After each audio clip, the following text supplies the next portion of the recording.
What is going on, Cuse Nation? Welcome back to yet another edition of Bleed Orange. My name is Landon Cook, and alongside Joseph Malecki. And thank you for watching. Today we are joined by the midfielder out of Carthage, New York, number 6, Braelie Kempney. How you doing, Braelie? Good. Thank you for the introduction. Yeah, definitely. That's what gives us our intro and our excitement going into it. And now we're just gonna have basically a conversation for about 15 minutes. You guys know the drill. Basically, like a trivia with the orange segment. Joe, you ready for this? Oh yeah, Landon, I'm ready. How you doing today? Good. All right, so I'd like to start it off because we've all been interested. We started with all of our videos. Your game day routine. So from the morning you wake up on game day, what do you do to get ready for it? Nourishment, food, and then once you get into the dome, your routine and everything, and then after, what you do after the game. So when I wake up, I usually shower, get myself kind of awake and ready for the day. I have a dog at school, so I always take her for a walk, a nice long walk in the morning, get some fresh air, get a good start to the day. I eat a light breakfast because usually we have early games because the men play after us. So I usually eat like a couple pieces of toast or an egg or two, something light that I can run on. And then we get to the dome usually 2.5 hours early. Yeah. So we get to the dome, we do our treatment. So anyone that has an injury or a sore muscle or anything like that goes in with our awesome trainer, Kat. And we get worked on, we get all ready for the game. We listen to some awesome music in the locker room, get all pumped up. And I'd say that's about my pregame ritual. I do a lot of people's hair before games. Game day hair is a pretty big thing. But other than that, I think it's just kind of focusing in and dialing in, watching film a couple times before the game, just Nice.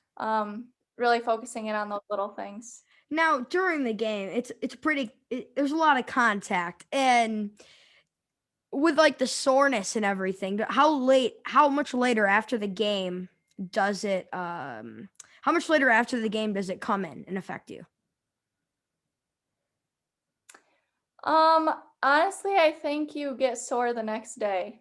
The next day? Next day we always have the whole team is supposed to sign up for treatment the next day, kind of roll out, stretch out, do a band stretch and everything else just to get loose and get ready for the next game. Yeah. Ice tubs and hot tubs are both a big thing, stuff like that.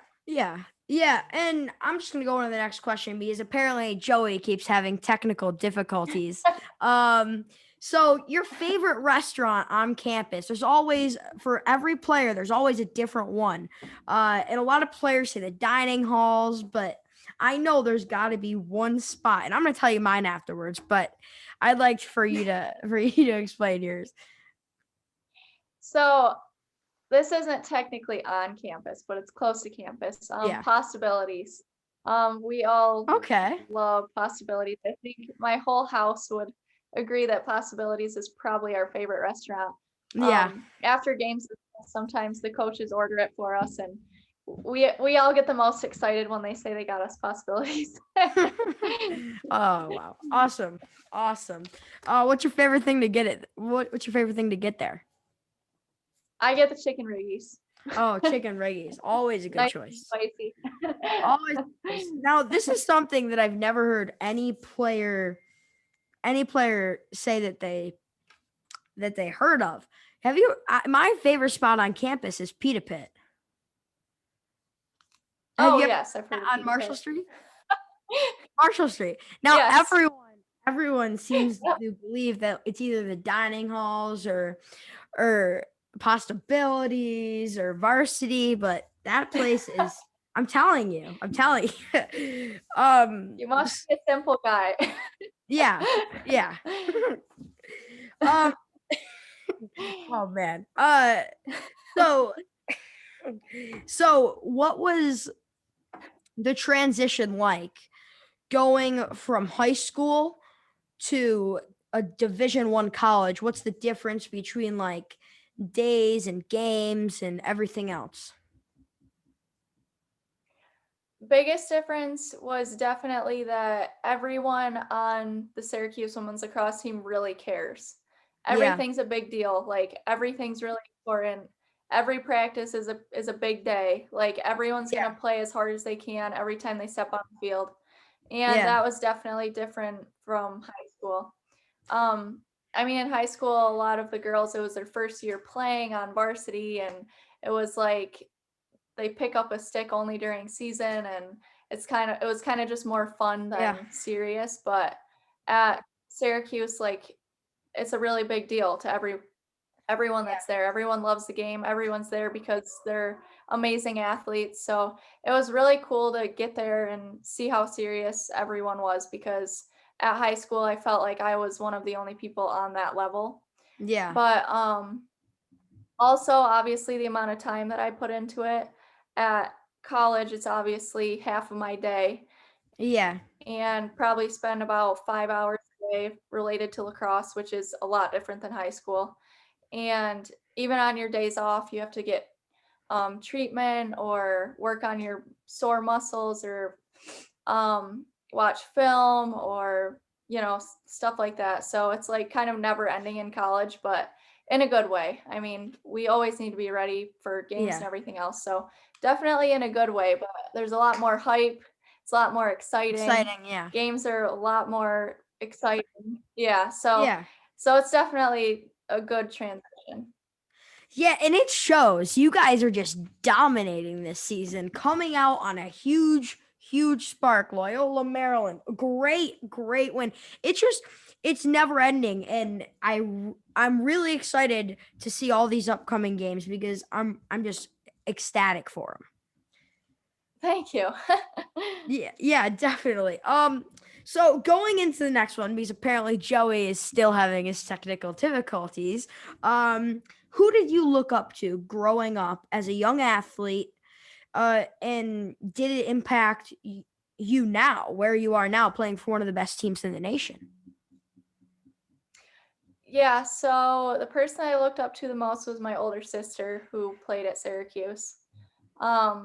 She had an amazing time. She went to the Final Four every year all 4 years that she played. So I think just seeing her success story made me want to do the same, made me want to follow in her footsteps. Yeah, I mean, she played professional lacrosse, and then she went on to coach at CU Boulder. So it was just really cool seeing everything that she accomplished. So I think that yeah, that's what made me want to take the same route.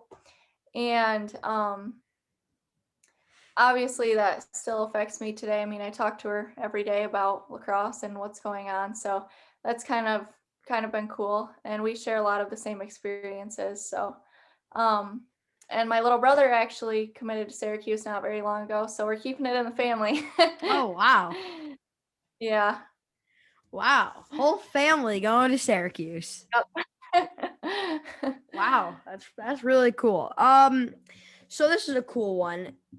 Now, you guys bond a lot as a team. What is your favorite bonding experience that you've had, or you just continue to do, like a ritual almost, that you like doing with your teammates? Well, it's a little bit more difficult this year, because Yeah. of COVID. We aren't really allowed to go do anything right now. But um, honestly, I think it's just the fact that we all live together. I live with five of my teammates, so we live Yeah. in a big house, and it's honestly just like sitting down eating dinner together every night, or listening to loud music in the car, just little things like that that are kind of the things that I feel like I'm going to remember.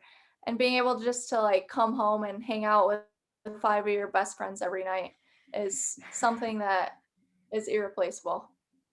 Yeah, that's just really, really cool. And when I interviewed Jamie Trimboli a few weeks ago, he had mentioned how he just loves playing wall ball or with his teammates. It's just the Mhm. little things that count, you know?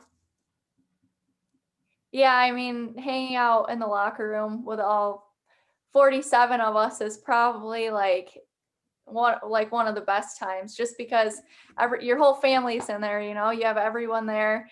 Everyone brings a different personality, different mood to the locker room. This year we unfortunately aren't all allowed in the locker room at the same time because of COVID restrictions, so that's kind of disappointing. But I mean, we always have the music going. We have a huge locker room. We always have the music going. People are dancing, it's always a great time. But some of that is missing this year, but that's definitely something that I miss the most, just being able to be with everyone and have a great time.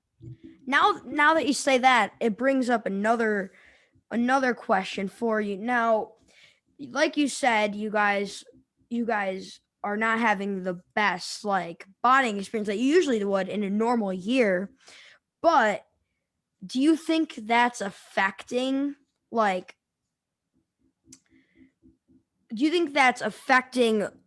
differently than it would in a normal year? So it's funny you say that, because obviously we do spend less time with our full team than normal, but like I said, I live with 5 girls, so we're all together literally all the time because we Yeah. can't go anywhere else. So I'm definitely bonding a lot more with the people that I live with, which are my teammates, so that's Yeah. nice. And we do try to do things together as much as possible. Like the other day, our coaches all got us dinner after practice, and we all parked in the parking lot and social distance and sat in the back seat of our cars and all ate together. Like, any little thing that we can do together, we really try to do. But I also think that it's kind of brought us closer together in a sense, because we all just have each other right now, and we all really lean on each other. And we've all been through this tough time together. So I think that even though we aren't allowed to physically be together, it's brought us together mentally a lot. Yeah. Yeah, and I feel like that's what everyone was wondering, because the way that you guys play out there makes it seem that you guys are together every day. It's just crazy. So if you were to pick a favorite sport at Syracuse on a non-COVID year, which sporting events would you like to be going to most? That's a good question.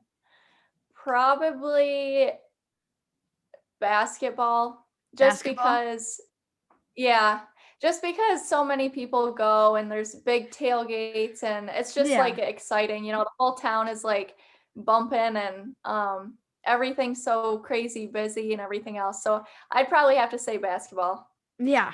Yeah, and that's actually my favorite sport to go to, but it's just crazy how much we took for granted going to like sporting Oh, events I know. with so many people. And now we're like, I don't know, can we have a gathering of 4 people? It's a little risky, Yep, but I but know. like there's Definitely different playing in an empty dome.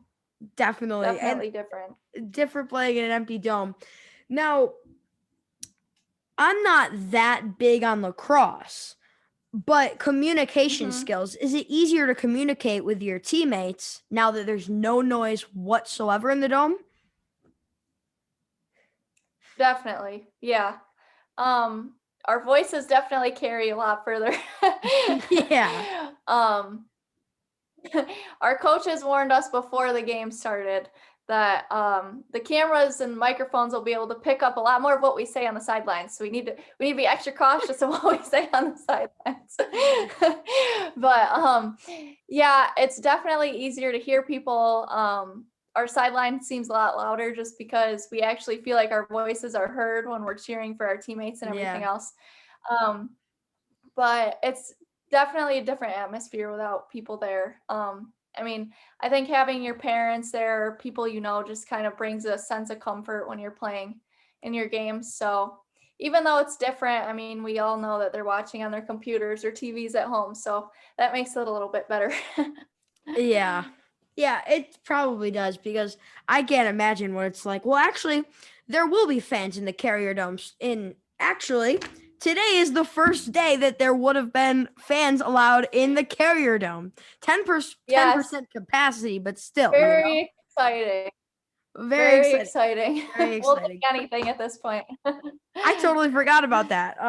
I've been trying to get tickets. I don't know how they're doing tickets, but I know it's going to be confusing. I But don't somehow honestly. I'm going to one game this season. I'm going to one game. I'm I gonna hope get so. to one. I'm gonna get to one. Which brings me to wrap it up. If you were to give a piece of advice to a young athlete who wanted to be following in your footsteps, what advice would you give them? I know this is kind of a powerful question. Now, the other athletes that are come on the show, they always take a deep breath and usually take a minute to think about it.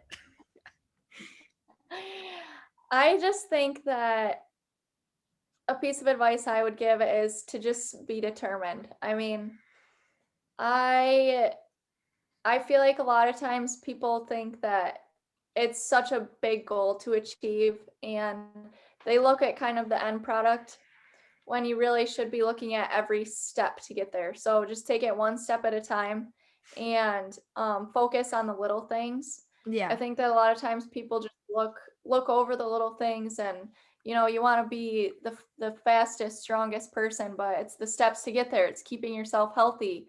It's getting stronger, like one day at a time. You might not see the changes that quickly.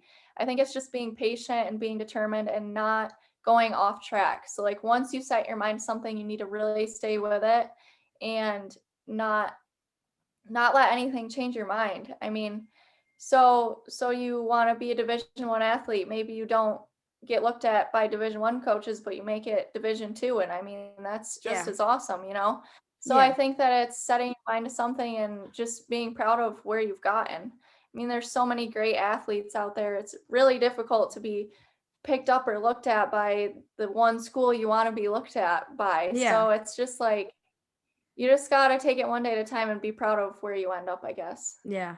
Head, heart, hustle, right? Yes. There you go. Yep. All right, so Braelie, that's all I have for you today. Make sure to like and subscribe, everyone. We will be coming out with a new series of episodes called The Championship Run, featuring Brendan Bomberry, past men's lacrosse player. Really exciting, lots of jam-packed goodness. Even in the off season of basketball and football, we're still finding ways to get stuff going. All right, Braelie, thanks for coming on the show today. Of course. Thank you for having me. Definitely.